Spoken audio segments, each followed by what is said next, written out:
They was able to capture the extreme north, some countries during colonialism, and South Africa, but they've never captured the entire continent. Mainly, they never captured one of the oldest kingdoms with the most diverse peoples, the most diverse population, the people that basically, theoretically, one can say is the mother, in a sense, of all the other peoples in Africa, in other words, and also is a link with the ancient peoples in ancient Africa that can always help black people to disprove white supremacy's lies.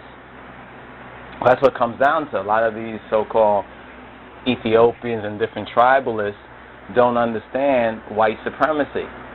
You know, they may criticize so-called AMHARAS for their political role in the 20th century and utilizing that to keep Ethiopia free and to keep Ethiopia uncolonized, like the work of Haile Selassie.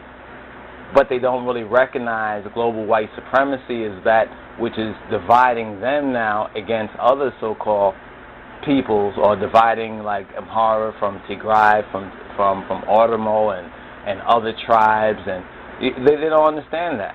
Yet they're out here in the West telling us that we don't have any right to speak. Like, how dare them? How dare you? How dare you? You know, Echop Yahweh, Minam Gize, Echop Yahweh home, so no. And the thing is, they got a page up here, a Wikipedia page, even though probably some of them disagree with this, but some of the content and information here, even though it's verifiable content, like when who was it, Ethiopian Buzz? I couldn't really read Ethiopian Buzz's response too well. If the person's in America, they really should learn American. They should learn English better, if it's only to communicate their point. I mean, you know, but be that as it may, what does Ethiopia Buzz say? Hello, brother, I don't weigh or want you mix up in our Ethiopian history. What you're talking about is 18th and 19th century. Well, how do we get to the 20th century? How do we get to the 21st century? Where are we at right now? But he says, we Abyssinian history. So now he's going from Ethiopia to Abyssinian, to the European and the Arab and the Feringe loan word.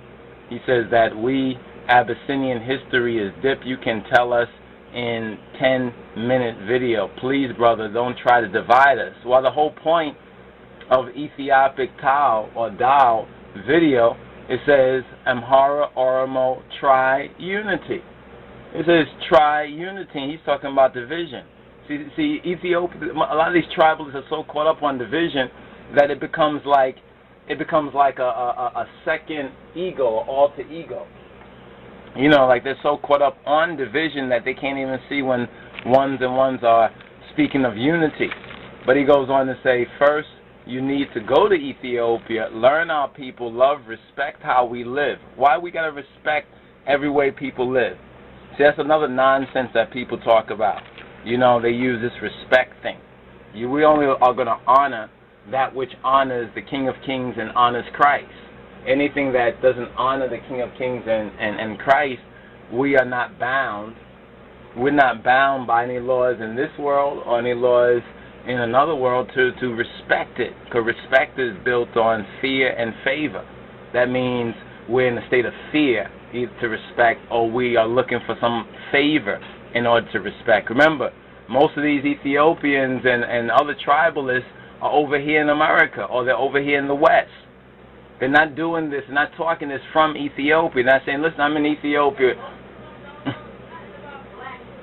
Well, of course they don't know anything about black history. They barely know about Ethiopian history. They just learn about Ethiopian history when they come out here and they go to college.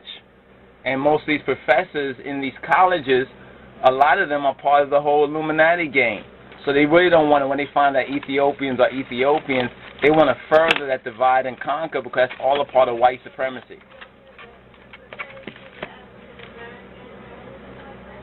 Oh, of course they're not sympathetic, but those are the things, all those poisons that lurk in the mud, gotta hatch out. All those little divisive things got to come out. And this is why this YouTube's and this media, internet is kind of good, because now we can hash out some issues, or at least get acquainted with some issues before many of us do repatriate or repatriate or migrate or exodus or return home, or into our promised land.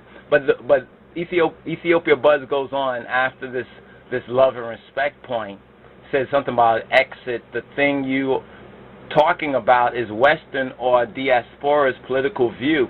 If you go to Ethiopia, you will have good understanding of Ethiopian history. I think most Ethiopians in Ethiopia, especially most of the people who are so-called uneducated and illiterate, don't even understand their own history. All they understand is some fables and tales and things that have, been passed on, and very sometimes ignorantly and very biasly. All they know, basically, they don't even know their own history. So what are you talking about? These people are over here in the West and telling us that all we know about is the West on diasporic political view of Ethiopia. So where are you while you are saying this to us? In other words, where are you? Are you in the West, or are you in the East? Are you talking from Ethiopia, or are you over here? Did you get educated in Ethiopia, or are you getting educated over here? Are you eating in Ethiopia, or are you eating over here? Is it black people over here that have provided that opportunity for Ethiopian and other black people and Africans? Look how many Ethiopians got involved in the Obama thing, and some of them wasn't even legal. They wasn't even legal, but they all got out there to talk about who's going to become the American president. Like, they all have a right to talk about what goes on over here, or what type of president or political situations going on in America, but we don't got no right to talk about Ethiopia. That's why our response to Ethiopia Buzz was simple. But first of all, it's not just your so-called history. It is our history, or our story, and you careless Ethiopians better stop acting all sedity like we have no right to speak, those of us here in the West, even after 400 years. Because what's the phrase? Yagariso, Kashiametu, Wadaristu, Yagariso. So you're speaking to Agarist Sawoch here, even after 400 years. We made way for y'all to come over here and to keep your heads up. To come over here and somebody to think that you are special, you are exotic, you are Ethiopian. I think you made a good point when you said that they don't even know about Afro-American and African-American history, or how they don't know, and many of them don't want to know. But you know what? What you don't know is what you don't know, and what you don't know may be what so-called hurts you, or what you don't want to know. You understand that willful ignorance? Because my people, Hizbei Uqet Kamatatu Yetanesa Eftoal. My people perish because of a lack of knowledge. You all betrayed your own history, and now are benefiting off of black people in the West who love and protect you all and protect Ethiopia. So that's the basic point right there.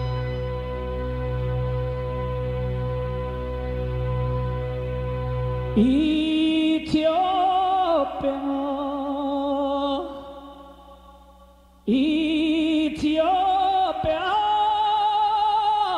ፈጥነሽ እጆችሽን ወደ እግዚአብሔር ዘርጊ